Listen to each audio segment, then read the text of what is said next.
Society एक ऐसा शब्द जिसे हम हर रोज इस्तेमाल करते हैं, लेकिन क्या आपने कभी सोचा है कि यह काम कैसे करती है? आखिर ये फैसले कौन लेता है कि क्या सही है और क्या गलत? एक इंसान की कीमत क्या है और उसे अपनी जिंदगी कैसे जीनी चाहिए? इन सवालों के जवाब हजारों सालों से खोजे जा रहे हैं और इन्हीं सवालों के जवाब में एक ऐसा टेक्स्ट लिखा गया जिसने एक पूरी सभ्यता की सोच को आकार दिया। एक ऐसा टेक्स्ट जिसे कुछ लोगों ने पूजा और कुछ ने नफरत में जला दिया। एक ऐसा टेक्स्ट जो आज भी तारीफ और गालियों के बीच जिंदा है। यह सिर्फ एक किताब नहीं है, यह एक ब्लूप्रिंट है, एक ऑपरेटिंग सिस्टम जिसे समाज को चलाने के लिए बनाया गया था। यह बताता है कि राजा कौन होगा और सेवक कौन, औरत का धर्म क्या होगा और मर्द का क्या। जन्म से लेकर मृत्यु तक हर इंसान का रोल, उसकी ड्यूटी, उसके अधिकार और उसकी सजा पहले से तय थी। इसे सुनना किसी उपदेश को मानना नहीं है, इसे सुनना है उस सोर्स कोड को डिकोड करना जिसने हमारे समाज के डीएनए को बनाया है।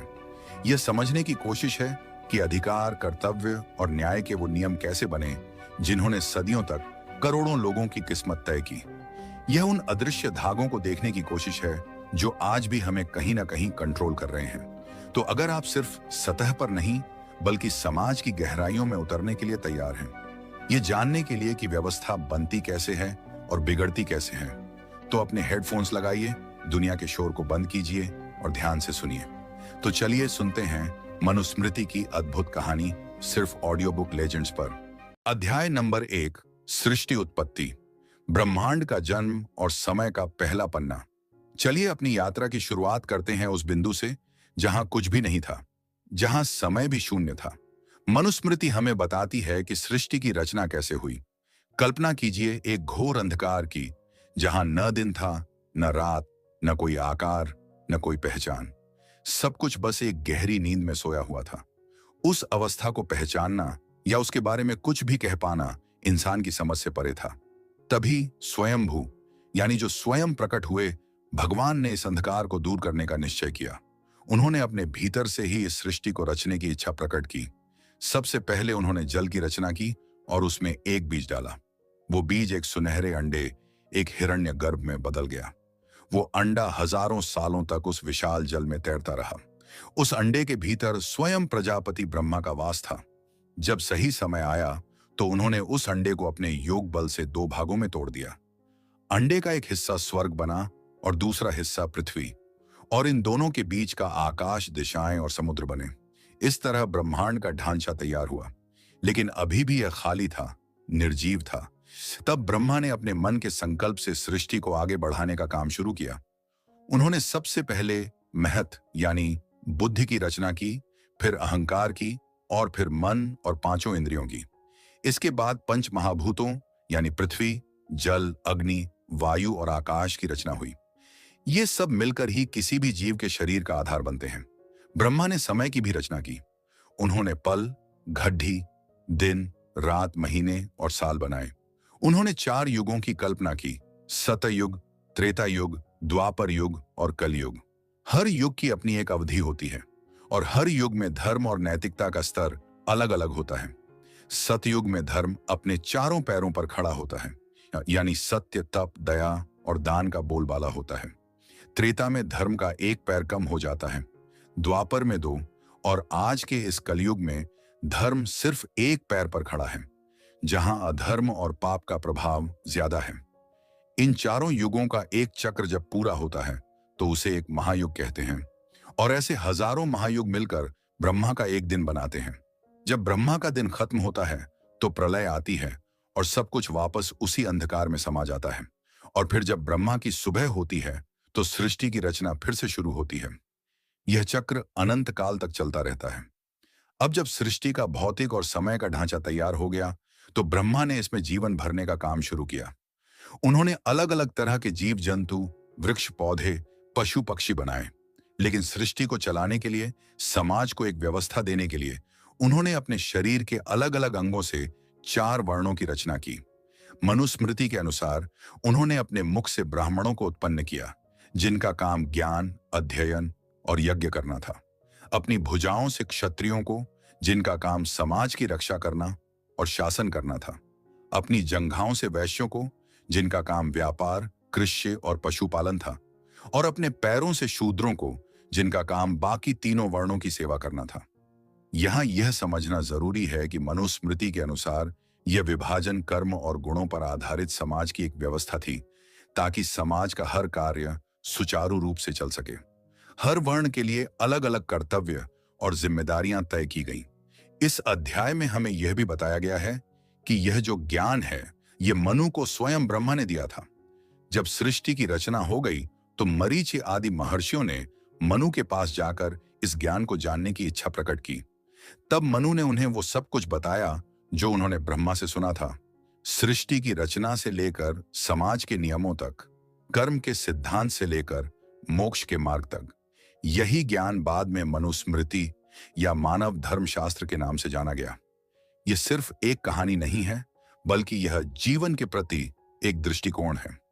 यह हमें बताता है कि हम सब एक ही दिव्य स्रोत से आए हैं।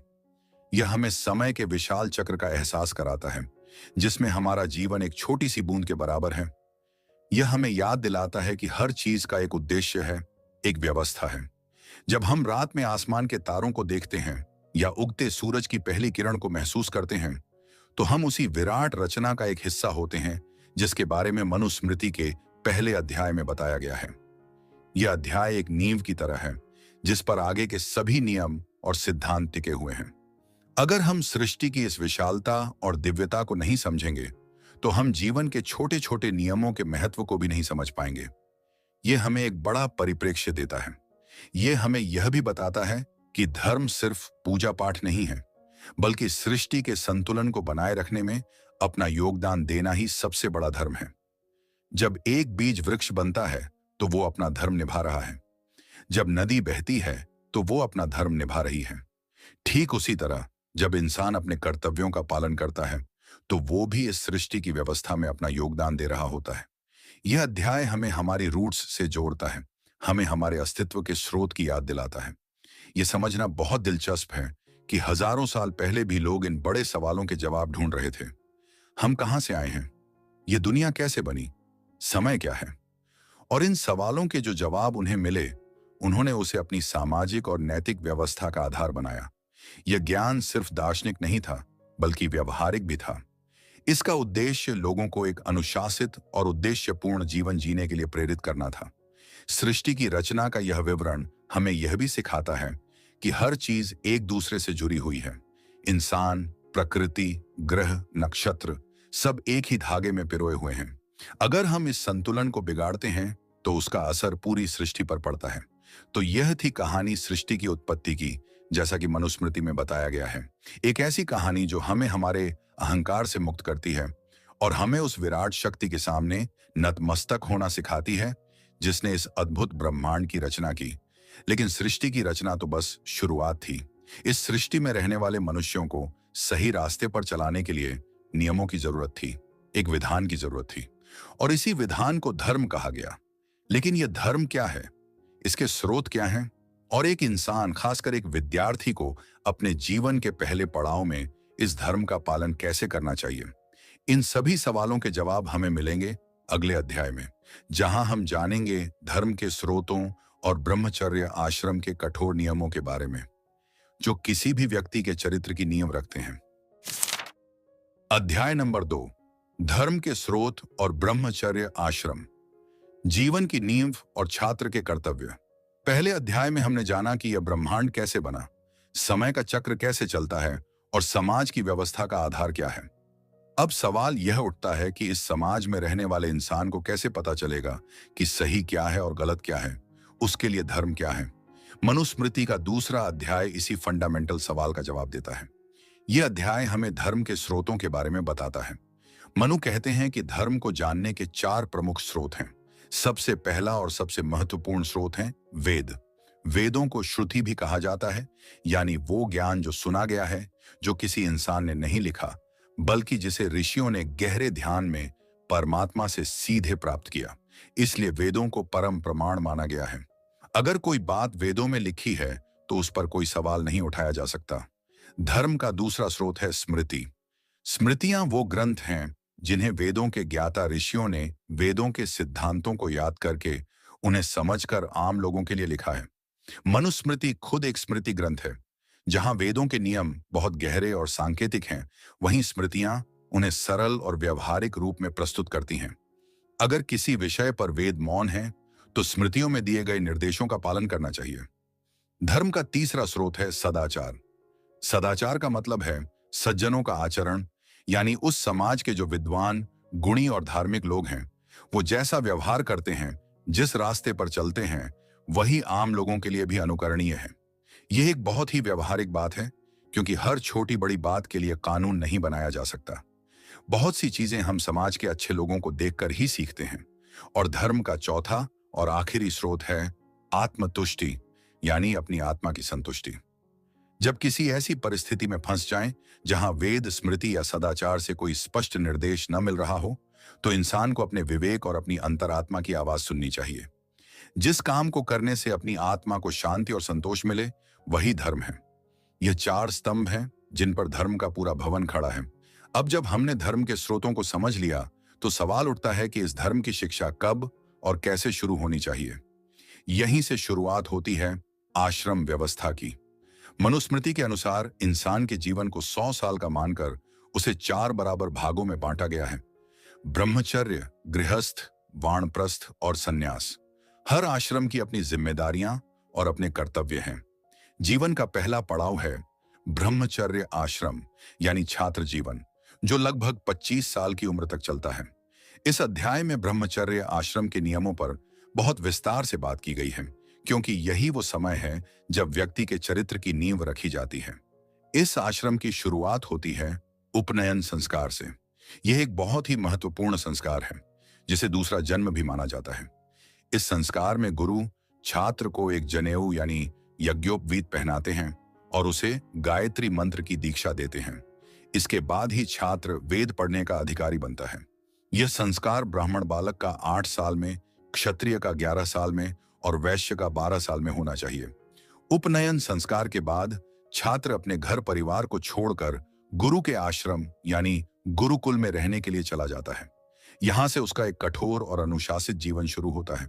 उसका सबसे पहला कर्तव्य है अपने गुरु की सेवा करना। गुरु ही उसके माता और पिता दोनों होते हैं। सुबह गुरु से पहले उठना, उनके लिए पानी लाना, आश्रम की सफाई करना, यज्ञ के लिए लकड़ियां इकट्ठा करना और गुरु की हर आज्ञा का पालन करना उसका परम धर्म है। गुरु की सेवा से ही उसे सच्चा ज्ञान प्राप्त होता है। एक ब्रह्मचारी का जीवन बहुत ही संयमित होता है। उसे स्वादिष्ट भोजन, आरामदायक बिस्तर, नाच गाना, श्रृंगार, इत्र, गुस्सा, लालच और झूठ जैसी चीजों से पूरी तरह दूर रहना होता है। उसे जमीन पर सोना होता है, सादा भोजन करना होता है और अपनी इंद्रियों पर पूरा नियंत्रण रखना होता है। उसे किसी भी स्त्री से एकांत में बात करने या उसे बुरी नजर से देखने की भी मनाही होती है। उसका एकमात्र लक्ष्य होता है ज्ञान प्राप्त करना। गुरुकुल में छात्र सिर्फ वेदों का ही अध्ययन नहीं करता, बल्कि उसे धर्मशास्त्र, नीतिशास्त्र और अपनी वर्ण के अनुसार युद्ध कला या व्यापार का भी ज्ञान दिया जाता है। शिक्षा का उद्देश्य सिर्फ जानकारी इकट्ठा करना नहीं, बल्कि चरित्र का निर्माण करना होता है। गुरु अपने शिष्य को सिर्फ पढ़ाते नहीं, बल्कि उसे तराशते हैं, उसे एक बेहतर इंसान बनाते हैं। एक ब्रह्मचारी के लिए भिक्षा मांगना भी उसके दैनिक जीवन का एक हिस्सा है। वह गांव में जाकर भिक्षा मांगता है और जो कुछ भी मिलता है उसे लाकर पहले अपने गुरु को अर्पित करता है। गुरु की आज्ञा के बाद ही वह भोजन ग्रहण करता है। भिक्षा मांगने से उसके अंदर का अहंकार नष्ट होता है और उसे विनम्रता का पाठ सीखने को मिलता है। उसे यह एहसास होता है कि वह समाज पर निर्भर है और एक दिन उसे भी समाज को कुछ वापस लौटाना है। यह प्रक्रिया उसे सामाजिक जिम्मेदारियों के लिए तैयार करती है। इस अध्याय में अभिवादन के तरीकों के बारे में भी बताया गया है। जब कोई ब्रह्मचारी किसी बड़े से मिलता है, तो उसे अपना नाम बताकर और हाथ जोड़कर उनका अभिवादन करना होता है। बड़ों के आशीर्वाद का बहुत महत्व बताया गया है। जो व्यक्ति रोजाना बड़ों की सेवा करता है और उनका आशीर्वाद लेता है, उसकी आयु, विद्या, यश और बल, इन चारों चीजों में वृद्धि होती है। गुरु के प्रति सम्मान सर्वोच्च होता है। गुरु की निंदा करना या सुनना भी एक बड़ा पाप माना गया है। अगर कोई गुरु की निंदा कर रहा हो, तो छात्र को या तो वहां से उठकर चले जाना चाहिए या अपने कान बंद कर लेने चाहिए। गुरु की पत्नी और गुरु के पुत्र का भी उतना ही सम्मान करना चाहिए जितना गुरु का। ये नियम सिर्फ अनुशासन के लिए नहीं थे, बल्कि यह एकाग्रता बढ़ाने और ऊर्जा को सही दिशा में लगाने के लिए थे। जब मन बाहरी भटकावों से मुक्त होगा, तभी वह ज्ञान की गहरी बातों को समझ सकता है।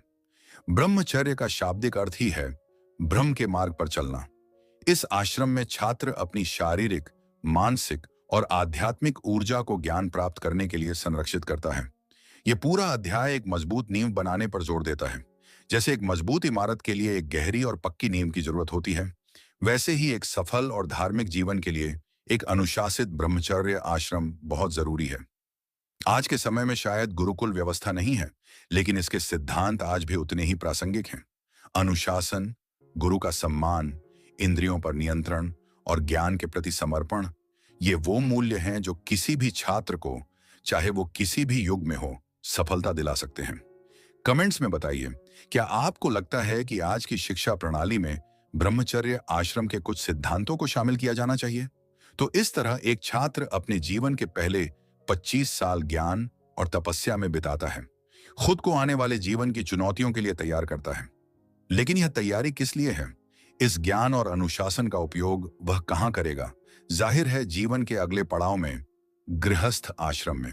जब उसकी शिक्षा पूरी हो जाती है, तो वह गुरु का आशीर्वाद लेकर अपने घर लौटता है। लेकिन अब उसकी जिम्मेदारियां और भी बड़ी होने वाली हैं। अब उसे विवाह करके एक परिवार बसाना है और समाज के प्रति अपने कर्तव्यों को पूरा करना है।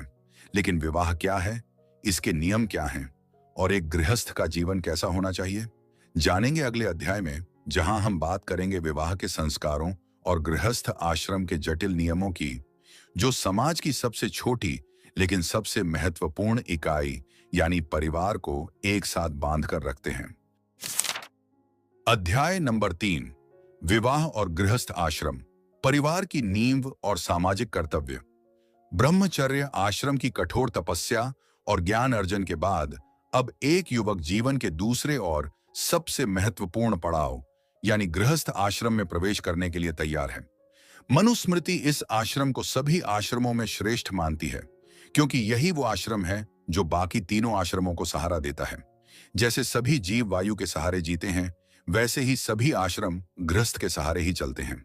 एक गृहस्थ ही कमाता है, समाज को चलाता है और ब्रह्मचारियों, वानप्रस्थियों और सन्यासियों का भरण पोषण करता है। इस आश्रम की शुरुआत होती है विवाह संस्कार से। मनुस्मृति में विवाह को सिर्फ दो लोगों का मिलन नहीं, बल्कि एक धार्मिक कर्तव्य माना गया है।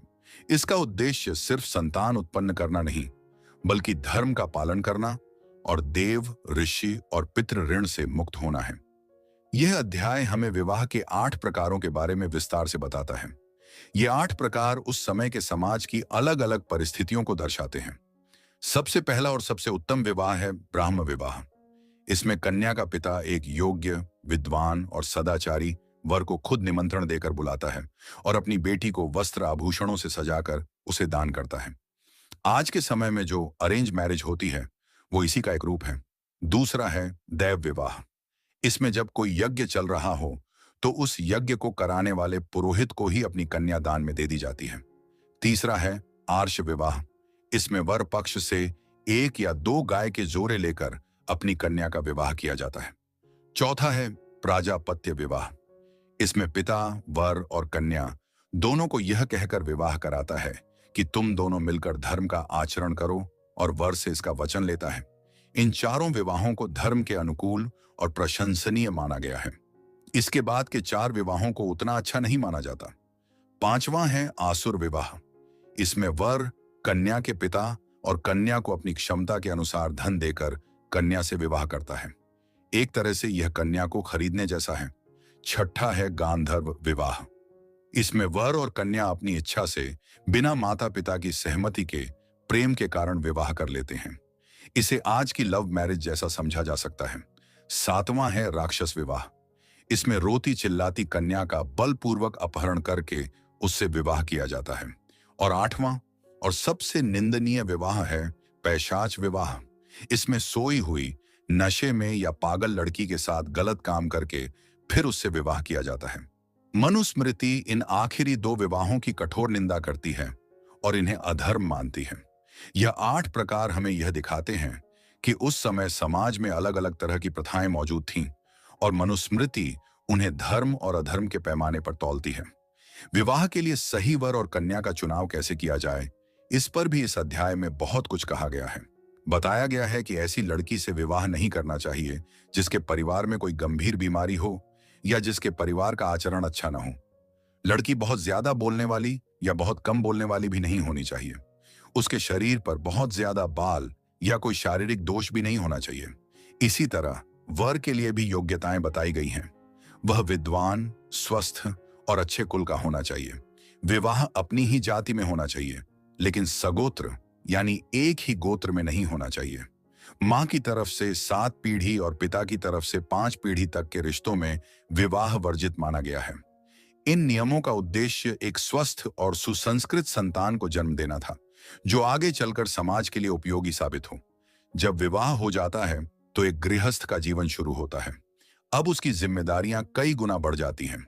उसका सबसे बड़ा कर्तव्य है पंच महायज्ञ का पालन करना। ये 5 यज्ञ हर गृहस्थ के लिए अनिवार्य हैं। पहला है ब्रह्म यज्ञ, यानी वेदों का अध्ययन और अध्यापन करना। यह ऋषियों के प्रति हमारे ऋण को चुकाता है जिन्होंने हमें यह ज्ञान दिया। दूसरा है देव यज्ञ, यानी देवताओं को प्रसन्न करने के लिए हवन और यज्ञ करना। इससे पर्यावरण शुद्ध होता है और देवी देवताओं का आशीर्वाद मिलता है। तीसरा है पितृयज्ञ, यानी अपने पूर्वजों के लिए श्राद्ध और तर्पण करना। यह हमारे पितरों के प्रति हमारी कृतज्ञता को दर्शाता है। चौथा है भूत यज्ञ, यानी पशु पक्षियों और अन्य जीव जंतुओं के लिए भोजन का एक हिस्सा निकालना। यह हमें सिखाता है कि इस पृथ्वी पर मौजूद हर जीव के प्रति हमारी जिम्मेदारी है। और पांचवा है अतिथि यज्ञ या नृ यज्ञ, यानी घर आए मेहमान का सत्कार करना। अतिथि को देवता के समान माना गया है और उसकी सेवा करना एक गृहस्थ का परम धर्म है। इन पंच महायज्ञों के माध्यम से एक गृहस्थ पूरे समाज और पूरी सृष्टि से जुड़ा रहता है। वह सिर्फ अपने परिवार के लिए नहीं जीता, बल्कि उसकी जिम्मेदारियां ऋषियों, देवताओं, पितरों, सभी जीव जंतुओं और समाज के प्रति होती हैं। यह एक बहुत ही सुंदर और संतुलित जीवन जीने का तरीका है। एक गृहस्थ को अपनी पत्नी का सम्मान करना चाहिए, उसके भरण पोषण की जिम्मेदारी उठानी चाहिए और उसे हमेशा प्रसन्न रखना चाहिए। मनुस्मृति कहती है, यत्र नार्यस्तु पूज्यन्ते रमणते तत्र देवता, यानी जहां स्त्रियों का सम्मान होता है वहां देवता निवास करते हैं, और जहां उनका अपमान होता है वहां किए गए सारे अच्छे काम भी निष्फल हो जाते हैं। पति और पत्नी के रिश्ते को अटूट माना गया है और दोनों को जीवन भर एक दूसरे के प्रति वफादार रहने का निर्देश दिया गया है। एक गृहस्थ को धन कमाना चाहिए, लेकिन धर्म के रास्ते पर चलकर उसे अपनी आय के अनुसार दान भी करना चाहिए। घर आए भिखारी या जरूरतमंद को कभी खाली हाथ नहीं लौटाना चाहिए। उसे अपने बच्चों की शिक्षा और उनके संस्कारों पर भी पूरा ध्यान देना चाहिए। इस तरह एक गृहस्थ का जीवन कर्तव्यों और जिम्मेदारियों से भरा होता है। वह समाज की धुरी है जो हर किसी को सहारा देता है। उसका जीवन स्वार्थ का नहीं, बल्कि त्याग और सेवा का जीवन है। वह अपनी इच्छाओं को सीमित रखता है और अपने परिवार तथा समाज के कल्याण के लिए काम करता है। यह अध्याय हमें परिवार के महत्व को समझाता है। परिवार ही वह पहली पाठशाला है जहां बच्चा संस्कार सीखता है। एक मजबूत परिवार ही एक मजबूत समाज का निर्माण कर सकता है। विवाह और गृहस्थ आश्रम के यह नियम उस मजबूत परिवार की नींव रखने के लिए ही बनाए गए थे। लेकिन सिर्फ एक अच्छा परिवार बना लेना ही काफी नहीं है। उस परिवार को चलाने के लिए, अपनी आजीविका कमाने के लिए और रोजमर्रा के जीवन को सही ढंग से जीने के लिए भी कुछ नियमों की जरूरत होती है। एक गृहस्थ को अपना दिन कैसे बिताना चाहिए, उसे क्या काम करना चाहिए और क्या नहीं, इन सभी सवालों के जवाब हमें मिलेंगे अगले अध्याय में, जहां हम जानेंगे आजीविका के नियमों और दैनिक अनुष्ठानों के बारे में, जो एक सामान्य व्यक्ति के जीवन को भी एक धार्मिक साधना में बदल देते हैं। अध्याय नंबर 4, आजीविका के नियम और दैनिक अनुष्ठान। एक गृहस्थ का आदर्श जीवन। पिछले अध्याय में हमने विवाह और गृहस्थ आश्रम के महत्व को समझा।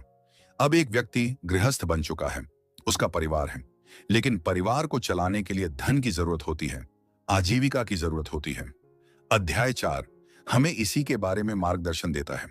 यह अध्याय बताता है कि एक गृहस्थ को अपनी आजीविका कैसे कमानी चाहिए और उसे अपना दैनिक जीवन कैसे जीना चाहिए, ताकि वह भौतिक और आध्यात्मिक दोनों लक्ष्यों को प्राप्त कर सके। मनुस्मृति के अनुसार धन कमाना जरूरी है, लेकिन उससे भी ज्यादा जरूरी है कि धन किस तरीके से कमाया जा रहा है। यहाँ धर्म फिर से केंद्र में आ जाता है।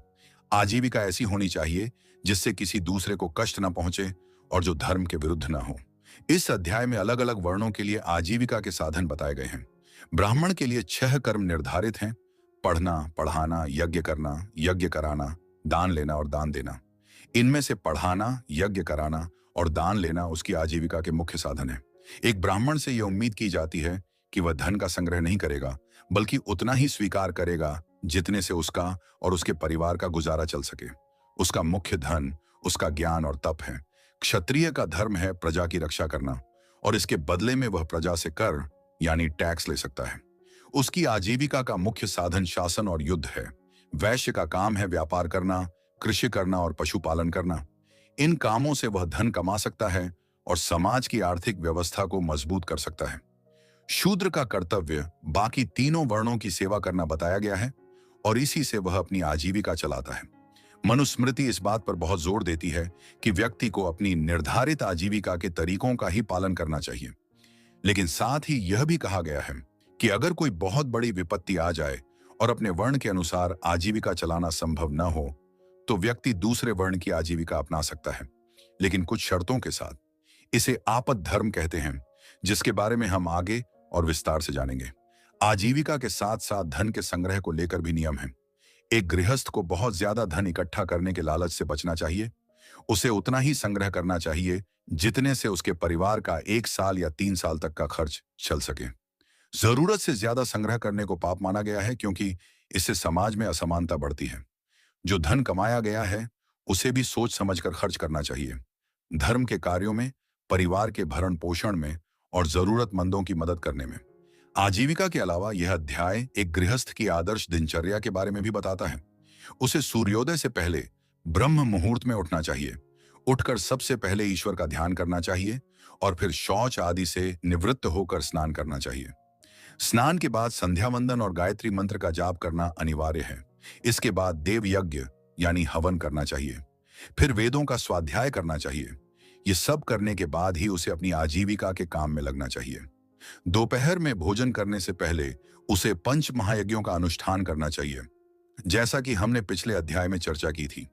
उसे घर आए अतिथि का सत्कार करना चाहिए, पशु पक्षियों के लिए भोजन निकालना चाहिए और उसके बाद ही अपने परिवार के साथ भोजन करना चाहिए। शाम के समय भी उसे संध्या वंदन और अग्निहोत्र करना चाहिए। रात में जल्दी सो जाना चाहिए ताकि सुबह फिर से ब्रह्म मुहूर्त में उठा जा सके।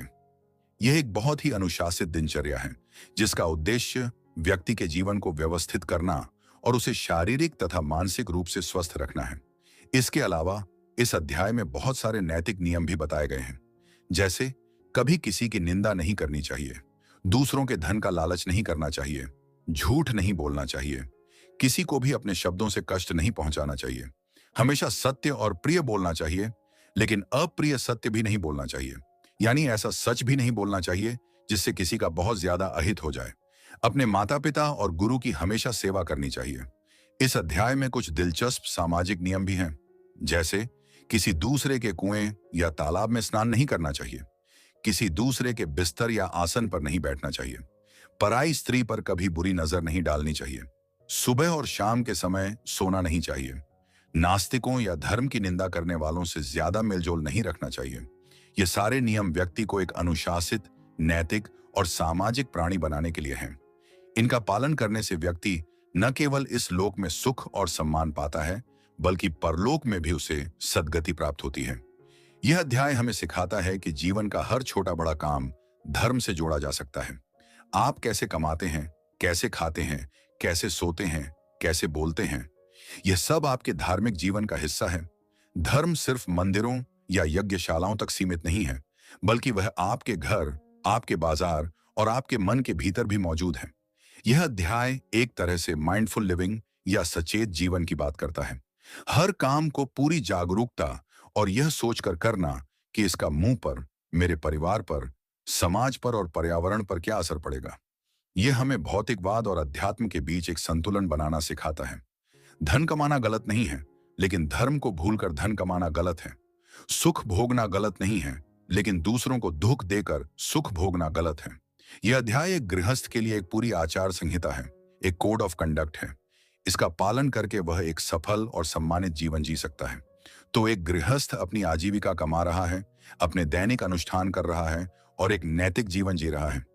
लेकिन जीवन सिर्फ इन बाहरी नियमों तक ही सीमित नहीं है। हमारे शरीर और मन की शुद्धि भी उतनी ही जरूरी है।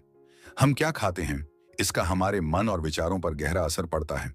शुद्धता और अशुद्धता के नियम क्या हैं और समाज का एक बहुत ही महत्वपूर्ण हिस्सा यानी स्त्रियों के क्या कर्तव्य हैं, इन बहुत ही संवेदनशील और महत्वपूर्ण विषयों पर मनुस्मृति क्या कहती है, यह हम जानेंगे अगले अध्याय में, जो हमें भोजन के नियमों, पवित्रता की अवधारणा और स्त्रियों के कर्तव्यों के बारे में विस्तार से बताएगा।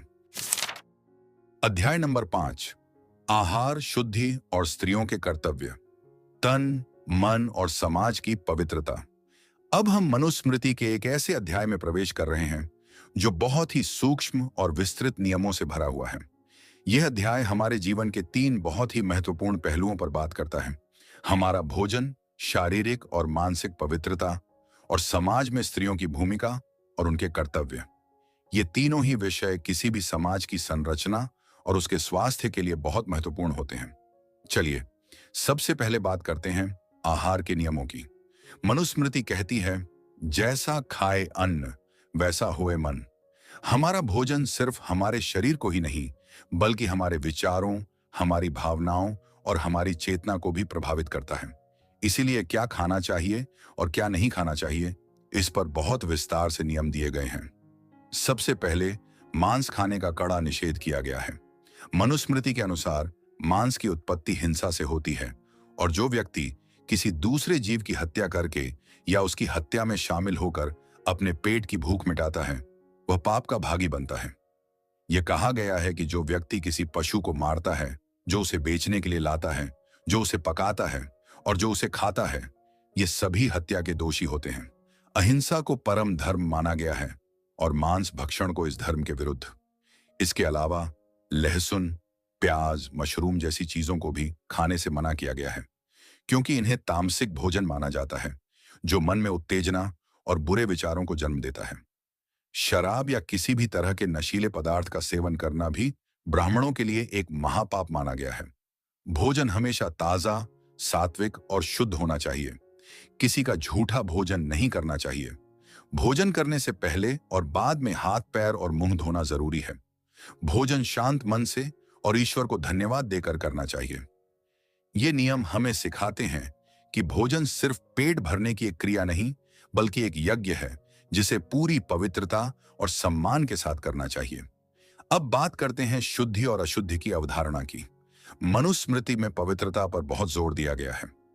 यह पवित्रता सिर्फ बाहरी यानी शरीर की सफाई तक सीमित नहीं है बल्कि मन, वचन और कर्म की शुद्धि भी उतनी ही जरूरी है।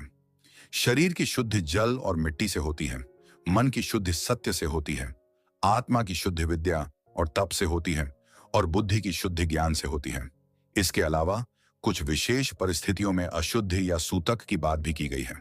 जैसे परिवार में किसी बच्चे का जन्म होने पर 10 दिन का सूतक लगता है और किसी की मृत्यु होने पर भी जाति के अनुसार 10 से 30 दिन का सूतक लगता है। इस अवधि में उस परिवार के लोग अशुद्ध माने जाते हैं और उन्हें कोई भी धार्मिक कार्य करने, मंदिर जाने या किसी को छूने की मनाही होती है। इसका उद्देश्य उस परिवार को शोक या उत्सव के बाद सामान्य जीवन में लौटने के लिए कुछ समय देना और संक्रमण से बचाना भी हो सकता है। इसी तरह मासिक धर्म के दौरान स्त्रियों को भी कुछ दिनों के लिए अशुद्ध माना जाता है और उन्हें रसोई या पूजा पाठ के कामों से दूर रहने के लिए कहा जाता है। इन नियमों को आज के समय में अलग अलग दृष्टिकोण से देखा जाता है, लेकिन उस समय की सामाजिक मान्यताओं में इनका बहुत महत्व था। अब आते हैं इस अध्याय के सबसे चर्चित और विवादित हिस्से पर, स्त्रियों के कर्तव्य। मनुस्मृति में स्त्रियों के जीवन को लेकर बहुत सारे नियम और निर्देश दिए गए हैं। एक तरफ तो यह ग्रंथ कहता है कि जहां स्त्रियों की पूजा होती है वहां देवता निवास करते हैं, वहीं दूसरी तरफ यह भी कहता है कि स्त्री को कभी भी स्वतंत्र नहीं होना चाहिए। कहा गया है कि बचपन में स्त्री को अपने पिता के संरक्षण में रहना चाहिए, युवावस्था में अपने पति के और बुढ़ापे में अपने पुत्र के संरक्षण में रहना चाहिए। उसे कभी भी अकेले रहने की इजाजत नहीं है। एक स्त्री का सबसे बड़ा धर्म अपने पति की सेवा करना माना गया है, चाहे उसका पति कैसा भी हो, गुणी हो या अवगुणी। उसे घर के कामों में निपुण होना चाहिए, घर को साफ सुथरा रखना चाहिए और खर्चों को नियंत्रण में रखना चाहिए। उसे अपने पति के प्रति हमेशा वफादार रहना चाहिए। पति की मृत्यु के बाद उसे एक पवित्र और संयमित जीवन जीना चाहिए और कभी किसी दूसरे पुरुष के बारे में सोचना भी नहीं चाहिए। पुनर्विवाह को अच्छा नहीं माना गया है, खासकर ब्राह्मण स्त्रियों के लिए। स्त्रियों को वेद पढ़ने या यज्ञ करने का अधिकार भी नहीं दिया गया है। विवाह संस्कार को ही उनके लिए उपनयन संस्कार के समान माना गया है। पति की सेवा को ही गुरुकुलवास और घर के काम को ही यज्ञ के समान बताया गया है। इन नियमों को लेकर आज बहुत बहस होती है और इन्हें स्त्री विरोधी भी माना जाता है। लेकिन अगर हम उस युग के समाज को देखें तो सुरक्षा एक बहुत बड़ा मुद्दा था। शायद इन नियमों के पीछे स्त्रियों को बाहरी खतरों से बचाने की मंशा रही हो। हालांकि यह भी सच है कि इन नियमों ने समय के साथ स्त्रियों की स्वतंत्रता और उनके विकास को सीमित कर दिया। यह समझना जरूरी है कि मनुस्मृति एक विशेष समय और समाज के लिए लिखा गया ग्रंथ है। इसके कुछ नियम और विचार आज के समय में अप्रासंगिक और अनुचित लग सकते हैं, लेकिन इसका अध्ययन हमें यह समझने में मदद करता है कि हमारे समाज का विकास कैसे हुआ है और हमारी सोच में समय के साथ क्या-क्या बदलाव आए हैं। यह अध्याय हमें आत्मचिंतन के लिए प्रेरित करता है। हमें सोचना चाहिए कि शुद्धता का असली मतलब क्या है। क्या यह सिर्फ बाहरी नियमों का पालन करना है या अपने मन को विकारों से मुक्त करना है? हमें सोचना चाहिए कि एक आदर्श समाज में स्त्री और पुरुष की क्या भूमिका होनी चाहिए। क्या नियम सबके लिए बराबर होने चाहिए? इन सवालों पर विचार करना ही इस ग्रंथ को पढ़ने का असली उद्देश्य है। तो एक गृहस्थ अपने जीवन के 50 साल धर्म, अर्थ और काम का पालन करते हुए बिताता है। वह परिवार की जिम्मेदारियां निभाता है, समाज में अपना योगदान देता है। लेकिन क्या जीवन यहीं खत्म हो जाता है? क्या इंसान का लक्ष्य सिर्फ एक अच्छा गृहस्थ बनना है? मनुस्मृति कहती है, नहीं, यह तो सिर्फ यात्रा का एक पड़ाव है। असली मंजिल तो अभी बाकी है। जब व्यक्ति के बाल सफेद होने लगें, जब उसके चेहरे पर झुर्रियां पड़ जाएं और जब वह अपने पोते पोतियों को देख ले, तो यह संकेत है कि अब उसे घर की जिम्मेदारियों को छोड़कर आगे बढ़ना चाहिए। लेकिन कहां और क्यों? इस सवाल का जवाब हमें मिलेगा जीवन के तीसरे और चौथे आश्रम में, वानप्रस्थ और संन्यास। जानेंगे अगले अध्याय में कि कैसे एक इंसान सब कुछ त्याग कर जंगल की ओर चल पड़ता है, मोक्ष की तलाश में। अध्याय नंबर 6, वानप्रस्थ और संन्यास आश्रम, मोह का त्याग और मोक्ष की यात्रा। गृहस्थ आश्रम की जिम्मेदारियों को 50 साल की उम्र तक सफलतापूर्वक निभाने के बाद अब व्यक्ति जीवन के तीसरे पड़ाव वानप्रस्थ आश्रम में प्रवेश करता है। वानप्रस्थ का मतलब है वन की ओर प्रस्थान करना। यह एक ऐसा समय है जब व्यक्ति धीरे धीरे सांसारिक मोह माया और जिम्मेदारियों से खुद को अलग करना शुरू कर देता है। मनुस्मृति के अनुसार जब गृहस्थ यह देख ले कि उसके बाल पकने लगे हैं, त्वचा ढीली पड़ने लगी है और उसके पुत्र अब परिवार की जिम्मेदारी संभालने में सक्षम हो गए हैं, तो उसे सब कुछ अपने पुत्रों को सौंपकर वन में चले जाना चाहिए। वह चाहे तो अपनी पत्नी को अपने साथ ले जा सकता है या उसे अपने पुत्रों की देखरेख में छोड़ सकता है। वन में एक वानप्रस्थी का जीवन कैसा होता है? यह जीवन ब्रह्मचर्य आश्रम से भी ज्यादा कठोर और तपस्यापूर्ण होता है। उसे गांव या शहर की सुख सुविधाओं को पूरी तरह से त्याग देना होता है। उसे जमीन पर सोना होता है और रहने के लिए वह किसी वृक्ष के नीचे या एक छोटी सी कुटिया में रह सकता है। उसे अपने पहनने के लिए वृक्ष की छाल या मृग चर्म का इस्तेमाल करना होता है। भोजन के लिए वह जंगल में उगने वाले कंद मूल और फलों पर निर्भर रहता है। उसे खेती करके उगाया हुआ अन्न खाने की मनाही होती है। उसे दिन में सिर्फ एक बार भोजन करना चाहिए। धीरे धीरे उसे अपने भोजन की मात्रा भी कम करते जाना चाहिए। उसे अपने बाल और दाढ़ी मूंछ नहीं कटवाने चाहिए और उन्हें जटा के रूप में बढ़ने देना चाहिए। एक वानप्रस्थी का मुख्य काम होता है तपस्या और स्वाध्याय। उसे तीनों समय स्नान करना चाहिए और गर्मी में पंचाग्नि तप और सर्दियों में गीले वस्त्रों में रहकर तपस्या करनी चाहिए। उसे वेदों, उपनिषदों और अन्य आध्यात्मिक ग्रंथों का निरंतर अध्ययन करना होता है। उसका लक्ष्य अपनी इंद्रियों पर पूर्ण विजय प्राप्त करना होता है। उसे हर किसी के प्रति दया का भाव रखना चाहिए, चाहे वो इंसान हो या कोई जीव जंतु। उसे जो कुछ भी उसके पास है उसे दूसरों के साथ बांटना चाहिए। लेकिन किसी से कुछ भी दान के रूप में स्वीकार नहीं करना चाहिए। यह आश्रम एक तरह से गृहस्थ जीवन से संन्यास जीवन के बीच का एक पुल है। यह व्यक्ति को धीरे धीरे दुनिया से डिटैच यानी अनासक्त होने के लिए तैयार करता है। वह समाज से दूर रहकर, प्रकृति के करीब रहकर अपने भीतर की यात्रा शुरू करता है। वह अपने मन को शुद्ध करता है और खुद को अंतिम लक्ष्य यानी मोक्ष के लिए तैयार करता है।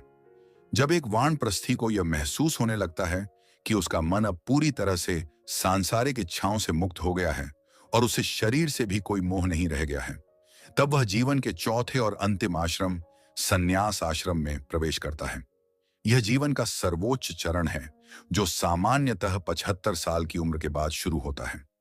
सन्यासी बनने के लिए उसे एक विशेष यज्ञ करना होता है और यह संकल्प लेना होता है कि अब वह किसी भी जीव को कोई कष्ट नहीं पहुंचाएगा। वह अपना घर, परिवार, संपत्ति, जाति, नाम सब कुछ त्याग देता है।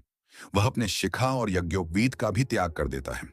अब उसकी कोई व्यक्तिगत पहचान नहीं रह जाती। वह पूरे समाज और पूरे विश्व का हो जाता है। एक सन्यासी का जीवन पूरी तरह से वैराग्य और ईश्वर चिंतन को समर्पित होता है। उसे एक जगह पर टिककर नहीं रहना चाहिए। उसे एक गांव में एक रात और एक शहर में 5 रात से ज्यादा नहीं रुकना चाहिए, ताकि उसे किसी भी स्थान या लोगों से मोह न हो जाए। उसे हमेशा अकेले यात्रा करनी चाहिए। उसका एकमात्र सहारा होता है एक दंड और एक कमंडल। उसे अपने शरीर को ढकने के लिए बस एक भगवा वस्त्र पहनना होता है। भोजन के लिए वह भिक्षा पर निर्भर रहता है। वह दिन में सिर्फ एक बार भिक्षा मांगने के लिए किसी गांव में जाता है, और वह भी ऐसे समय पर जब घरों में चूल्हा बुझ चुका हो, ताकि वह किसी गृहस्थ पर बोझ न बने। उसे उतना ही भोजन स्वीकार करना चाहिए जितने से उसका शरीर जीवित रह सके। एक सन्यासी का एकमात्र लक्ष्य होता है मोक्ष की प्राप्ति, यानी जन्म मृत्यु के चक्र से मुक्ति। इसके लिए वह निरंतर ध्यान और आत्मचिंतन करता है। वह मैं कौन हूं, यह संसार क्या है, परमात्मा क्या है, इन सवालों के जवाब ढूंढने की कोशिश करता है। उसे न तो जीने की इच्छा करनी चाहिए और न ही मरने की। उसे बस एक साक्षी की तरह अपने जीवन को देखना चाहिए, जैसे एक लकड़हारा अपनी मजदूरी मिलने का इंतजार करता है। उसे मान अपमान, सुख दुख, सर्दी गर्मी, इन सब द्वंद्वों से ऊपर उठ जाना चाहिए। वह किसी से राग नहीं करता और न ही किसी से द्वेष। उसकी नजर में सब बराबर होते हैं। वह सभी के कल्याण की कामना करता है। मनुस्मृति कहती है कि जो सन्यासी इन नियमों का पालन करते हुए ध्यान के मार्ग पर चलते हुए अपने शरीर का त्याग करता है, वह सीधे ब्रह्म में लीन हो जाता है और उसे फिर से इस संसार में जन्म नहीं लेना पड़ता। यह आश्रम व्यवस्था हमें जीवन का एक बहुत बड़ा सत्य सिखाती है। यह हमें बताती है कि जीवन के हर चरण का एक खास उद्देश्य है। बचपन और युवावस्था ज्ञान प्राप्त करने और खुद को तैयार करने के लिए है। गृहस्थ जीवन धर्म, अर्थ और काम का पालन करते हुए समाज के प्रति अपनी जिम्मेदारियों को निभाने के लिए है। और बुढ़ापा इन सब जिम्मेदारियों से मुक्त होकर अपनी आध्यात्मिक उन्नति और मोक्ष की तैयारी के लिए है। यह एक बहुत ही संतुलित और पूर्ण जीवन का नक्शा है। यह हमें सिखाता है कि हमें जिम्मेदारियों से भागना नहीं चाहिए, लेकिन हमें उनमें इतना भी नहीं उलझ जाना चाहिए कि हम जीवन के अंतिम लक्ष्य को ही भूल जाएं। आज के समय में शायद इस तरह से वन में जाना या संन्यास लेना हर किसी के लिए संभव ना हो, लेकिन हम इसके पीछे की भावना को अपने जीवन में जरूर अपना सकते हैं। वानप्रस्थ का असली मतलब है अपनी इच्छाओं को सीमित करना, अपनी जिम्मेदारियों को अगली पीढ़ी को सौंपना और समाज सेवा तथा आध्यात्मिक कार्यों में अधिक समय लगाना। संन्यास का मतलब है अहंकार का त्याग करना, सभी को अपना समझना और ईश्वर के प्रति पूर्ण समर्पण का भाव रखना। ये अवस्थाएं उम्र से नहीं बल्कि मानसिक परिपक्वता से आती हैं। तो एक व्यक्ति ने जन्म लिया, शिक्षा प्राप्त की, परिवार बसाया और अब वह मोक्ष के मार्ग पर भी चल पड़ा। यह एक व्यक्ति के जीवन की कहानी थी, लेकिन एक व्यक्ति समाज में अकेला नहीं रहता।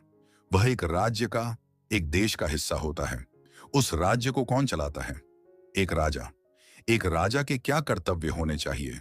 उसे शासन कैसे करना चाहिए? उसे न्याय कैसे करना चाहिए?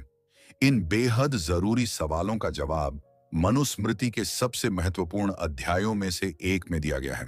तो चलिए अगले अध्याय में हम प्रवेश करते हैं राज दरबार में और समझते हैं राजधर्म के गूढ़ सिद्धांतों को, जो एक आदर्श राज्य की नींव रखते हैं।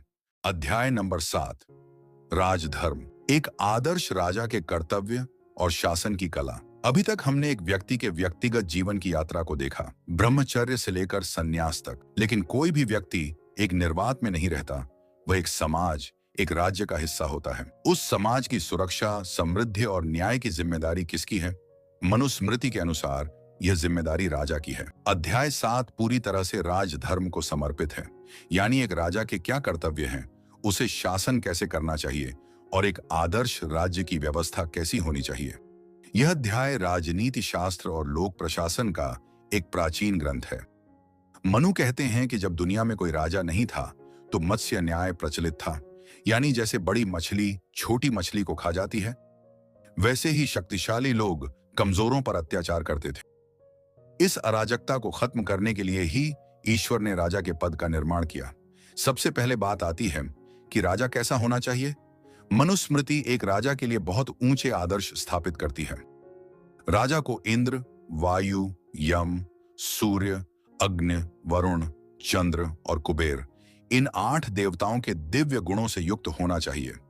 जैसे इंद्र वर्षा करते हैं, वैसे ही राजा को अपनी प्रजा पर सुख समृद्धि की वर्षा करनी चाहिए। जैसे वायु हर जगह मौजूद रहती है, वैसे ही राजा को अपने गुप्तचरों के माध्यम से अपने राज्य के हर कोने की खबर रखनी चाहिए। जैसे यमराज मृत्यु के समय किसी के साथ भेदभाव नहीं करते, वैसे ही राजा को न्याय करते समय किसी के साथ पक्षपात नहीं करना चाहिए, चाहे अपराधी उसका अपना पुत्र ही क्यों ना हो। जैसे सूर्य अपनी किरणों से जल सोखता है, वैसे ही राजा को प्रजा से धीरे धीरे और जरूरत के अनुसार ही कर वसूलना चाहिए। इन गुणों से युक्त राजा ही अपनी प्रजा का प्रिय होता है और लंबे समय तक शासन कर पाता है। राजा को विद्वान, इंद्रियों को वश में रखने वाला, विनम्र और वेदों के ज्ञाता ब्राह्मणों का सम्मान करने वाला होना चाहिए। उसे सुबह, दोपहर और शाम तीनों समय अपने मंत्रियों के साथ बैठकर राज्य के मामलों पर विचार विमर्श करना चाहिए। एक अकेला राजा पूरे राज्य को नहीं चला सकता, इसलिए उसे योग्य मंत्रियों की नियुक्ति करनी चाहिए। मनुस्मृति कहती है कि राजा को 7 या 8 ऐसे मंत्री रखने चाहिए जो शास्त्रों के ज्ञाता हों, वीर हों, अच्छे कुल में जन्मे हों और जिनकी परीक्षा अच्छी तरह से ले ली गई हो।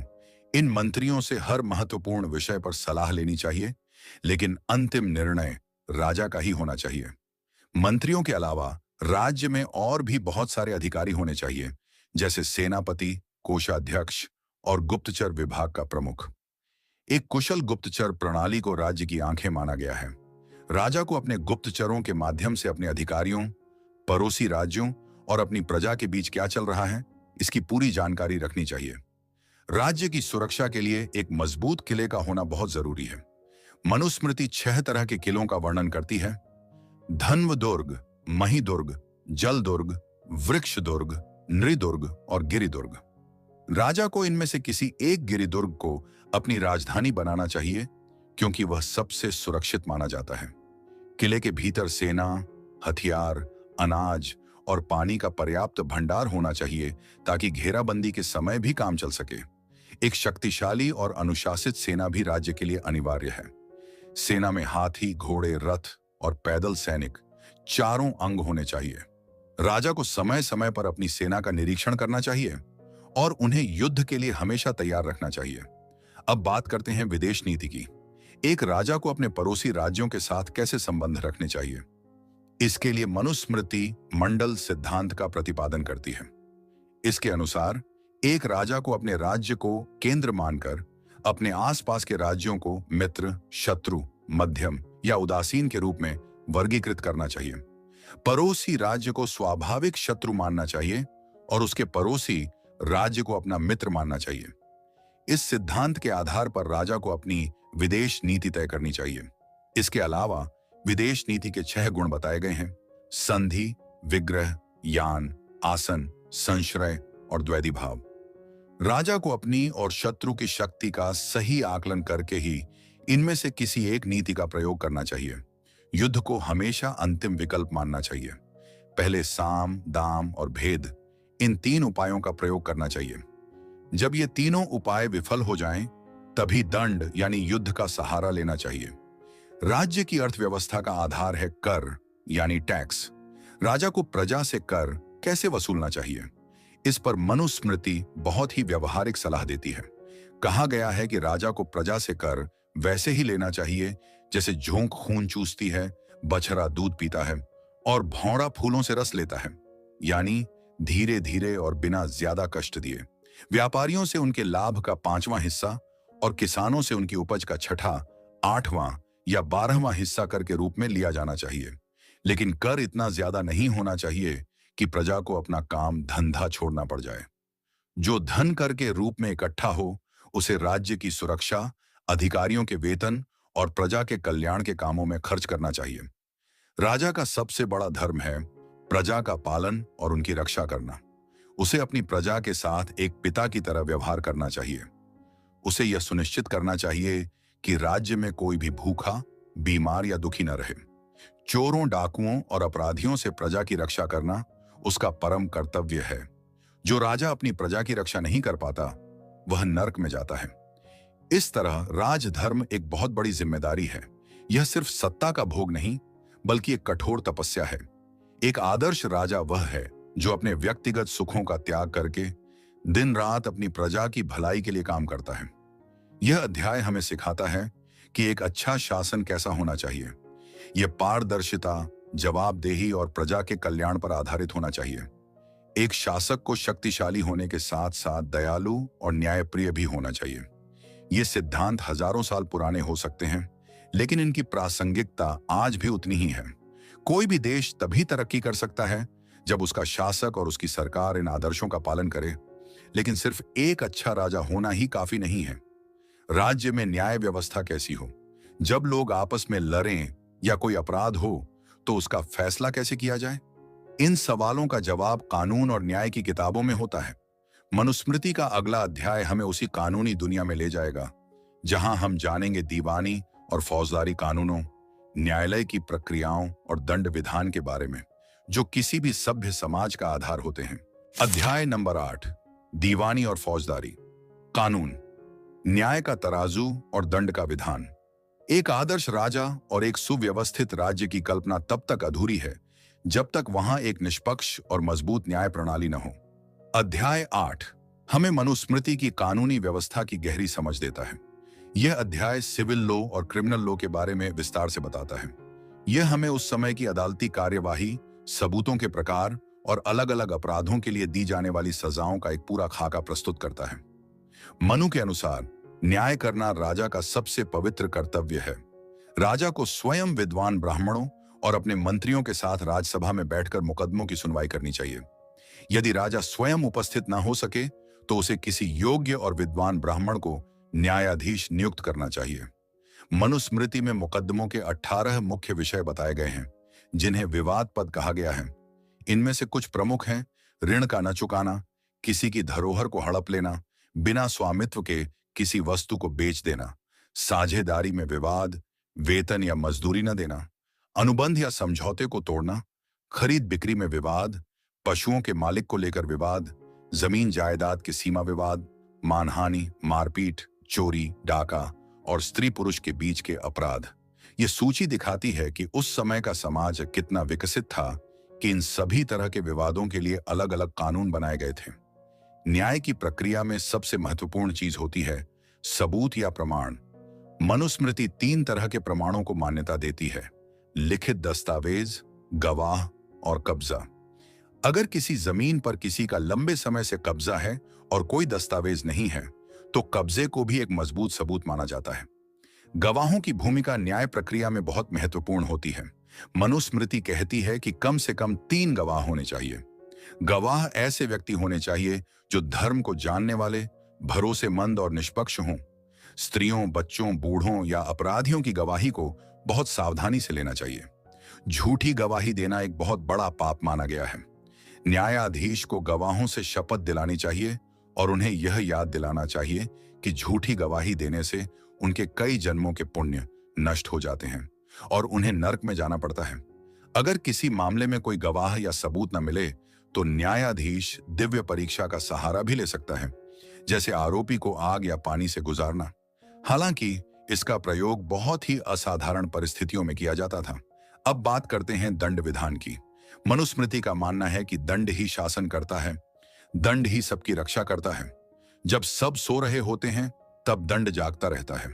दंड के भय से ही लोग पाप करने से डरते हैं और समाज में व्यवस्था बनी रहती है। लेकिन दंड का प्रयोग बहुत सोच समझकर और निष्पक्षता से किया जाना चाहिए। अगर दंड बहुत हल्का होगा तो लोग अपराध करने से नहीं डरेंगे, और अगर दंड बहुत ज्यादा कठोर होगा तो प्रजा में असंतोष फैलेगा। इसलिए राजा को अपराध की गंभीरता, अपराधी की मंशा, उसकी जाति और समय काल को देखकर ही दंड तय करना चाहिए। एक ही अपराध के लिए एक ब्राह्मण को शायद कम शारीरिक दंड मिले, लेकिन उस पर जुर्माना ज्यादा लगाया जा सकता है, क्योंकि उससे ज्यादा ऊंचे आचरण की उम्मीद की जाती है। वहीं एक शूद्र को उसी अपराध के लिए ज्यादा शारीरिक दंड मिल सकता है।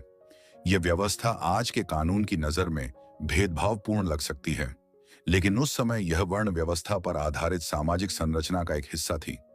मनुस्मृति में अलग अलग अपराधों के लिए अलग अलग सजाएं बताई गई हैं। छोटी मोटी चोरियों के लिए जुर्माना या हाथ पैर काटने की सजा है। बड़ी डकैती या हत्या जैसे गंभीर अपराधों के लिए मृत्युदंड का भी प्रावधान है। किसी को गाली देने या उसका अपमान करने के लिए भी जुर्माने का प्रावधान है। अगर कोई किसी को पीटता है तो जिस अंग से चोट पहुंचाई गई है उस अंग को काटने की सजा भी दी जा सकती है। यह दिखाता है कि कानून बहुत कठोर था। इन कठोर सजाओं का उद्देश्य समाज में एक ऐसा डर पैदा करना था कि कोई भी अपराध करने से पहले 100 बार सोचे। न्यायाधीश को हमेशा निष्पक्ष रहना चाहिए। उसे किसी भी तरह के लालच या दबाव में नहीं आना चाहिए। जो न्यायाधीश पक्षपात करता है या रिश्वत लेकर गलत फैसला सुनाता है वह सबसे बड़ा पापी है और उसे राज्य से निकाल देना चाहिए। न्याय का उद्देश्य सिर्फ अपराधी को सजा देना नहीं, बल्कि पीड़ित को न्याय दिलाना और समाज में धर्म की स्थापना करना है। इस अध्याय को पढ़कर यह पता चलता है कि हजारों साल पहले भी भारत में एक बहुत ही विकसित और विस्तृत कानूनी प्रणाली मौजूद थी। इसमें प्रक्रियात्मक कानून और मौलिक कानून दोनों के तत्व मौजूद थे। यह हमें सिखाता है कि कोई भी समाज बिना न्याय के टिक नहीं सकता। न्याय एक सभ्य समाज की आत्मा है। यह अध्याय आज के कानून के छात्रों, वकीलों और न्यायाधीशों के लिए भी बहुत प्रेरणादायक हो सकता है। यह उन्हें न्याय के मूल सिद्धांतों, निष्पक्षता, सत्य की खोज और धर्म की रक्षा की याद दिलाता है। हालांकि इसके कई प्रावधान आज लागू नहीं किए जा सकते, लेकिन इसके पीछे की भावना आज भी प्रासंगिक है। लेकिन कानून सिर्फ अपराध और सजा तक ही सीमित नहीं होता। समाज में संपत्ति का बंटवारा कैसे हो, व्यापार के नियम क्या हों, इन आर्थिक और पारिवारिक मामलों पर भी एक स्पष्ट कानून की जरूरत होती है। अगला अध्याय हमें इन्हीं विषयों की गहराई में ले जाएगा। हम जानेंगे विरासत, संपत्ति के बंटवारे और व्यापारिक गतिविधियों से जुड़े उन कानूनों के बारे में जो किसी भी समाज की आर्थिक स्थिरता की रीढ़ होते हैं। अध्याय नंबर 9, विरासत, संपत्ति और व्यापार के कानून, धन का प्रबंधन और पारिवारिक व्यवस्था।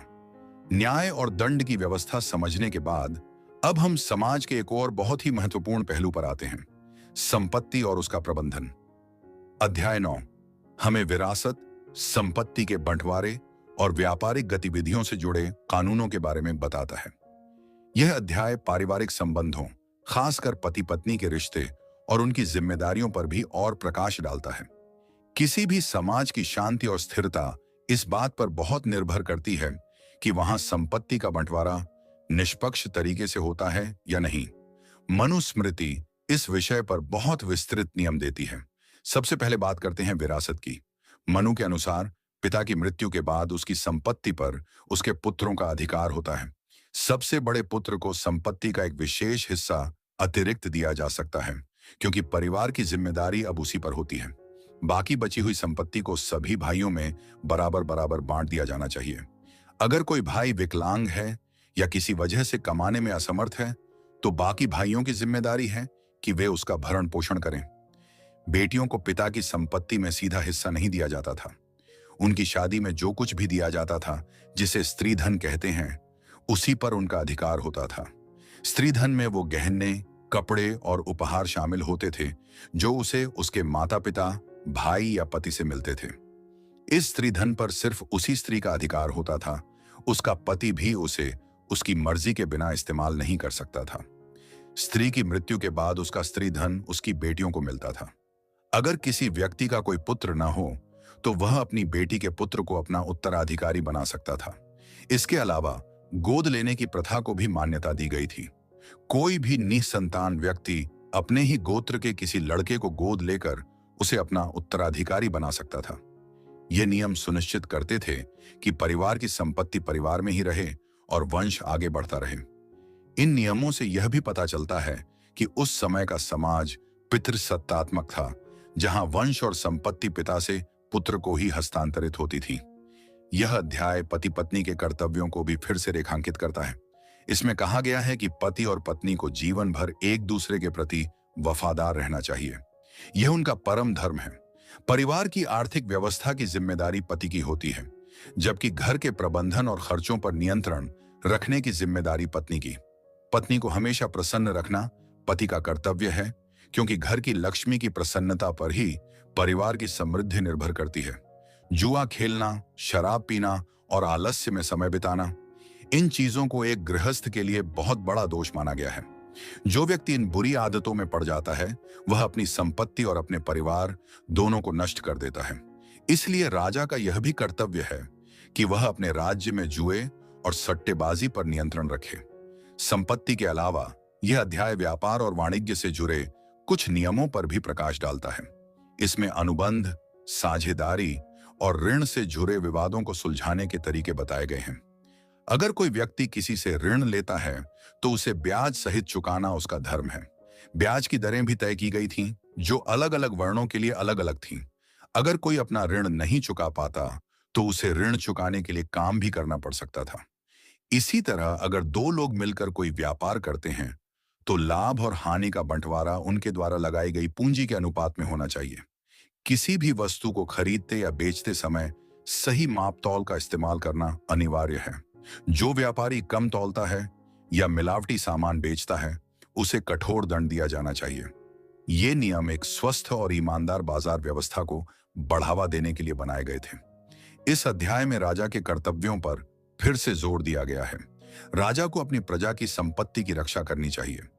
अगर किसी की कोई चीज चोरी हो जाती है तो राजा का कर्तव्य है कि वह चोर को पकड़कर उस व्यक्ति की चीज उसे वापस दिलवाए।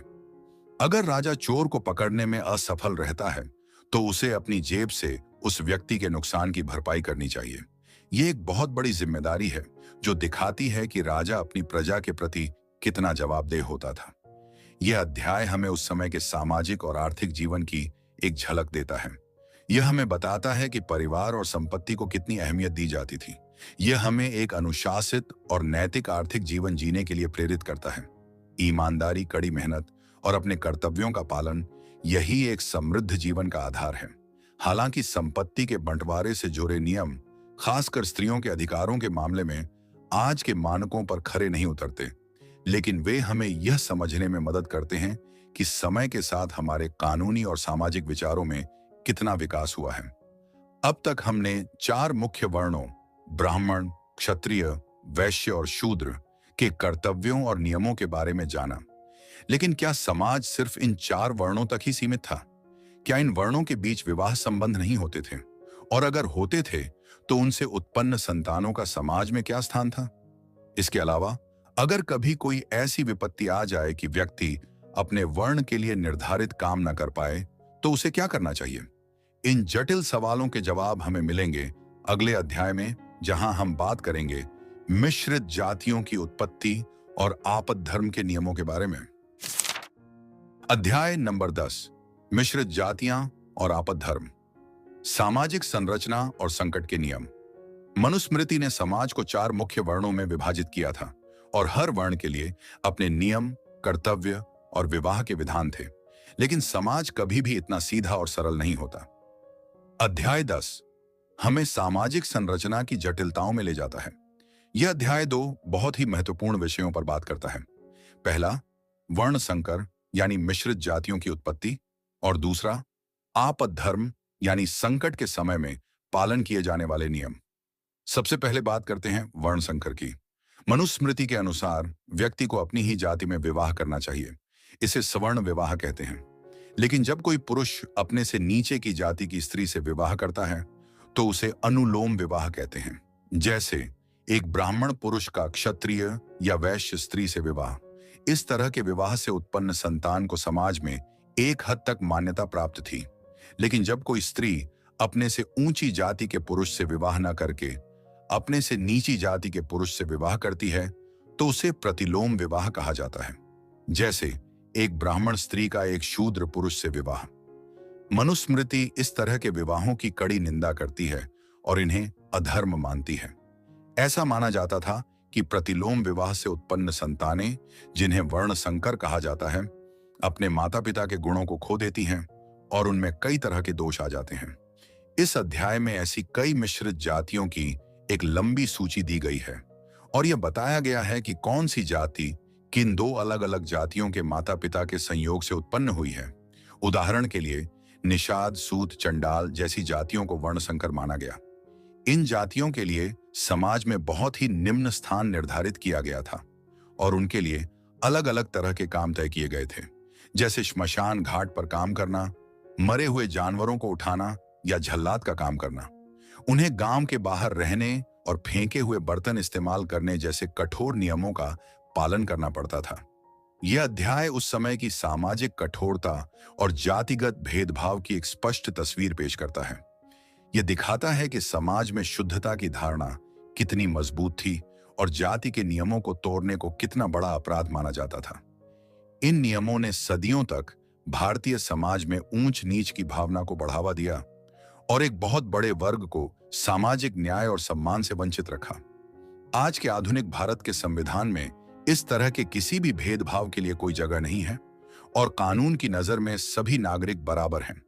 लेकिन इस अध्याय को पढ़ना हमें यह समझने में मदद करता है कि हमारे समाज में जाति व्यवस्था की रूट्स कितनी गहरी हैं और इसे खत्म करने के लिए हमें अभी और कितने प्रयास करने की जरूरत है। अब बात करते हैं इस अध्याय के दूसरे हिस्से की, आपद धर्म। आपत्ति का अर्थ है संकट या मुसीबत और धर्म का अर्थ है कर्तव्य। तो आपद धर्म का मतलब हुआ संकट के समय में पालन किया जाने वाला धर्म। मनुस्मृति यह मानती है कि सामान्य परिस्थितियों के लिए बनाए गए नियम हमेशा लागू नहीं किए जा सकते। जब जीवन पर संकट आ जाए, जब आजीविका का कोई साधन न बचे, तो व्यक्ति को कुछ नियमों में छूट दी जा सकती है। यह मनुस्मृति के लचीलेपन और व्यवहारिकता को दर्शाता है। इसके अनुसार अगर कोई ब्राह्मण संकट के समय में अपनी आजीविका नहीं चला पा रहा है तो वह क्षत्रिय या वैश्य के काम जैसे कि शासन या व्यापार को अपना सकता है, लेकिन उसे कुछ चीजों का व्यापार करने से मना किया गया है, जैसे नमक, शराब, मांस या तिल। इसी तरह अगर कोई क्षत्रिय संकट में है तो वह वैश्य का काम अपना सकता है और अगर कोई वैश्य संकट में है तो वह शूद्र का काम भी कर सकता है। लेकिन जैसे ही संकट का समय समाप्त हो जाए, व्यक्ति को वापस अपने वर्ण के निर्धारित काम में लौट आना चाहिए। यह आपद धर्म का सिद्धांत हमें सिखाता है कि जीवन को बचाना सबसे बड़ा धर्म है। जब अस्तित्व का ही संकट हो तो कुछ नियमों को तोड़ा जा सकता है। यह हमें यह भी बताता है कि कोई भी काम छोटा या बड़ा नहीं होता। संकट के समय में कोई भी काम करके अपनी और अपने परिवार की जान बचाना शर्म की बात नहीं है। यह एक बहुत ही महत्वपूर्ण और मानवीय सिद्धांत है। यह सिद्धांत दिखाता है कि मनुस्मृति सिर्फ कठोर नियमों की किताब नहीं है, बल्कि इसमें मानवीय मजबूरियों और परिस्थितियों के लिए भी जगह है। इस तरह अध्याय 10 हमें सामाजिक संरचना के दो अलग अलग चेहरे दिखाता है।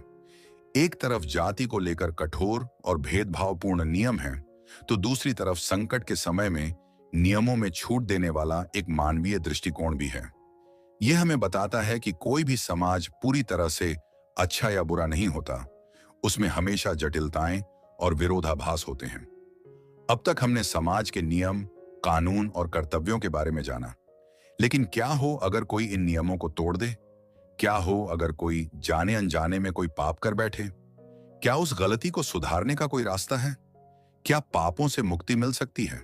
इन सवालों के जवाब हमें मिलेंगे अगले अध्याय में, जहां हम जानेंगे प्रायश्चित्त के विधान के बारे में, जो हमें सिखाता है कि गलतियों को स्वीकार करके और उनका पश्चाताप करके खुद को फिर से शुद्ध किया जा सकता है। अध्याय नंबर 11, प्रायश्चित्त और पापों से मुक्ति, गलतियों का सुधार और आत्मा की शुद्धि। जीवन की इस यात्रा में नियमों और कर्तव्यों के इस लंबे सफर में इंसान से गलतियां होना स्वाभाविक है। कोई भी व्यक्ति पूरी तरह से दोष रहित नहीं होता। जाने अनजाने में हम सब कभी ना कभी कोई ऐसा काम कर बैठते हैं जो धर्म के विरुद्ध होता है, जिसे पाप कहा जाता है। अब सवाल यह है कि अगर किसी से कोई पाप हो जाए तो क्या उसके लिए सारे रास्ते बंद हो जाते हैं? क्या उसे हमेशा उस पाप के बोझ के साथ ही जीना पड़ेगा? मनुस्मृति का 11वां अध्याय हमें उम्मीद की एक किरण दिखाता है। यह अध्याय प्रायश्चित्त के विधान के बारे में है। प्रायश्चित्त का अर्थ है पश्चाताप, और उस अनुष्ठान से है जिसके द्वारा किए गए पापों के बुरे प्रभावों को नष्ट किया जा सकता है। यह अध्याय हमें बताता है कि गलती करना मानवीय स्वभाव है, लेकिन उस गलती को स्वीकार करके, उसका पश्चाताप करके और भविष्य में उसे न दोहराने का संकल्प लेकर व्यक्ति फिर से शुद्ध हो सकता है। मनुस्मृति में पापों को कई श्रेणियों में बांटा गया है। कुछ छोटे पाप होते हैं तो कुछ बड़े पाप। 5 सबसे बड़े पापों को महापाप कहा गया है। ये हैं ब्रह्म हत्या, सुरापान, स्तेय, गुरुपत्नी गमन और इन 4 पापियों का साथ देना। इन महापापों के लिए बहुत ही कठोर प्रायश्चित्त का विधान है। उदाहरण के लिए ब्रह्म हत्या के पापी को 12 साल तक जंगल में रहकर एक खोपड़ी लेकर भिक्षा मांगनी होती है और एक बहुत ही कठोर जीवन जीना होता है। इसी तरह शराब पीने वाले को खौलती हुई शराब या गोमूत्र पीकर अपने प्राण त्यागने का विधान बताया गया है। ये प्रायश्चित्त इतने कठोर इसलिए हैं ताकि कोई भी व्यक्ति ऐसे गंभीर अपराध करने की हिम्मत न करे। महापापों के अलावा और भी कई तरह के पाप हैं, जैसे किसी पशु की हत्या करना, झूठ बोलना, निषिद्ध भोजन करना या अपने से बड़ों का अपमान करना। इन सभी पापों के लिए अलग अलग तरह के प्रायश्चित्त बताए गए हैं। ये प्रायश्चित्त कई तरह के हो सकते हैं। कुछ में उपवास रखना होता है, जैसे चांद्रायण व्रत, जिसमें चंद्रमा की कलाओं के साथ साथ भोजन की मात्रा को घटाया और बढ़ाया जाता है। कुछ में मंत्रों का जाप करना होता है, जैसे गायत्री मंत्र का जाप करना पापों को नष्ट करने में बहुत प्रभावी माना गया है। कुछ में दान पुण्य करना होता है, जैसे गाय, जमीन या सोने का दान करना। और कुछ में तीर्थ यात्रा करना या पवित्र नदियों में स्नान करना भी प्रायश्चित्त का एक अंग है। प्रायश्चित्त का उद्देश्य सिर्फ व्यक्ति को दंड देना नहीं है, बल्कि उसके पीछे एक गहरा मनोवैज्ञानिक और आध्यात्मिक कारण है। जब कोई व्यक्ति अपने पाप के लिए प्रायश्चित्त करता है तो सबसे पहले वह अपनी गलती को सार्वजनिक रूप से स्वीकार करता है। इससे उसका अहंकार टूटता है। दूसरा, तपस्या और व्रत करने से उसका शरीर और मन शुद्ध होता है, उसकी इच्छा शक्ति मजबूत होती है। तीसरा, जब वह देखता है कि उसके पाप के लिए एक विधान है और उसे पूरा करके वह शुद्ध हो सकता है, तो उसके मन से अपराध बोध का बोझ हट जाता है और वह एक नई जिंदगी शुरू कर सकता है। यह एक तरह का आध्यात्मिक उपचार है। मनुस्मृति कहती है कि जो व्यक्ति पाप करके उसे छिपाता है, उसका पाप और बढ़ता जाता है, लेकिन जो उसे विद्वानों के सामने स्वीकार कर लेता है, वह पाप से वैसे ही मुक्त हो जाता है जैसे सांप अपनी केंचुली उतार देता है। यह अध्याय हमें यह भी बताता है कि प्रायश्चित्त तभी सफल होता है जब वह सच्चे मन से किया जाए। सिर्फ दिखावे के लिए या मजबूरी में किया गया प्रायश्चित्त कोई फल नहीं देता। सबसे जरूरी है मन में सच्चा पश्चाताप होना और यह दृढ़ संकल्प लेना कि भविष्य में वह पाप दोबारा नहीं दोहराया जाएगा। अगर यह भावना नहीं है तो कोई भी बाहरी अनुष्ठान व्यक्ति को शुद्ध नहीं कर सकता। इस अध्याय का सबसे बड़ा संदेश यह है कि किसी के लिए भी सुधार के दरवाजे कभी बंद नहीं होते। ईश्वर दयालु है और धर्म का मार्ग क्षमा का मार्ग है। अगर हम अपनी गलतियों से सीखते हैं और खुद को सुधारने का प्रयास करते हैं तो हम एक बेहतर इंसान बन सकते हैं। तो एक व्यक्ति ने अपने पापों का प्रायश्चित्त कर लिया, अपनी आत्मा को शुद्ध कर लिया, उसने जीवन के सभी कर्तव्यों को पूरा कर लिया। अब यात्रा अपने अंतिम चरण में है। अब वह उन सबसे बड़े सवालों का सामना करने के लिए तैयार है जो हर इंसान के मन में कभी ना कभी उठते हैं। यह कर्म क्या है? मरने के बाद क्या होता है? क्या हमारा फिर से जन्म होता है? और अगर हाँ, तो क्या इस जन्म मृत्यु के चक्र से बाहर निकलने का कोई रास्ता है? क्या है जीवन का अंतिम लक्ष्य? इन परम आध्यात्मिक सवालों का जवाब हमें मिलेगा मनुस्मृति के अंतिम और सबसे दार्शनिक अध्याय में, जो हमें कर्म, पुनर्जन्म और मोक्ष के रहस्यों से परिचित कराएगा। अध्याय नंबर 12, कर्म, पुनर्जन्म और मोक्ष, जीवन का अंतिम सत्य और आत्मा की मुक्ति। हमारी यह लंबी यात्रा अब अपने अंतिम पड़ाव पर आ पहुंची है। हमने सृष्टि की रचना से शुरुआत की, फिर जीवन के 4 आश्रमों, समाज के नियमों, राजधर्म, कानून और प्रायश्चित्त के विधानों को समझा। अब अध्याय 12 हमें इन सब सांसारिक बातों से ऊपर उठाकर जीवन के परम सत्य की ओर ले जाता है। यह अध्याय मनुस्मृति का दार्शनिक शिखर है, जो हमें कर्म, पुनर्जन्म और मोक्ष के गूढ़ सिद्धांतों को समझाता है। यह उन सवालों का जवाब देता है जो हर विचारशील व्यक्ति को परेशान करते हैं। हम जो करते हैं उसका क्या होता है? हमारे जीवन का अंतिम उद्देश्य क्या है? सबसे पहले यह अध्याय कर्म के सिद्धांत की व्याख्या करता है। मनु कहते हैं कि हम जो भी काम करते हैं, मन से, वचन से या शरीर से, उसका एक फल जरूर मिलता है। अच्छे कर्मों का फल अच्छा होता है और बुरे कर्मों का फल बुरा। ये फल हमें इसी जीवन में या आने वाले जन्मों में भोगना ही पड़ता है। कर्मों से कोई बच नहीं सकता। हमारे कर्म 3 तरह के होते हैं। सात्विक कर्म वे हैं जो बिना किसी फल की इच्छा के धर्म और ज्ञान के अनुसार किए जाते हैं। इनका फल सुख और ज्ञान की प्राप्ति होता है। राजसिक कर्म वे हैं जो इच्छाओं, अहंकार और यश की कामना से किए जाते हैं। इनका फल दुख और अशांति होता है। और तामसिक कर्म वे हैं जो अज्ञान, मोह और हिंसा से प्रेरित होकर किए जाते हैं। इनका फल घोर अज्ञान और पीड़ा होता है। हमारे कर्मों के आधार पर ही हमारी मृत्यु के बाद की गति तय होती है। जो लोग अपने जीवन में बहुत ज्यादा तामसिक कर्म करते हैं, वे वृक्ष, पौधे, कीड़े मकोड़े या पत्थरों जैसी मूल योनियों में जन्म लेते हैं।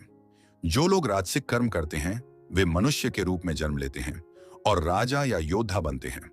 और जो लोग सात्विक कर्म करते हैं, वे देवताओं की योनि को प्राप्त करते हैं और स्वर्ग में सुख भोगते हैं। यह पुनर्जन्म का चक्र है। हमारी आत्मा हमारे कर्मों के बोझ के साथ एक शरीर को छोड़कर दूसरे शरीर में प्रवेश करती रहती है। यह चक्र तब तक चलता रहता है जब तक हमारे सारे कर्मों का फल समाप्त नहीं हो जाता।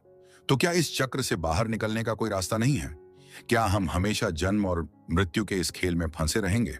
मनुस्मृति कहती है, हाँ, एक रास्ता है और उस रास्ते का नाम है मोक्ष। मोक्ष का अर्थ है मुक्ति, कर्मों के बंधन से मुक्ति, पुनर्जन्म के चक्र से मुक्ति। लेकिन यह मोक्ष कैसे मिलता है? यह मोक्ष न तो सिर्फ अच्छे कर्म करने से मिलता है, न ही सिर्फ यज्ञ और अनुष्ठान करने से। यह मिलता है आत्मज्ञान से। जब व्यक्ति यह समझ जाता है कि मैं यह शरीर नहीं हूं, मैं यह मन नहीं हूं, मैं यह बुद्धि नहीं हूं, मैं तो वह शुद्ध अविनाशी आत्मा हूं जो परमात्मा का ही अंश है, तब उसे आत्मज्ञान प्राप्त होता है।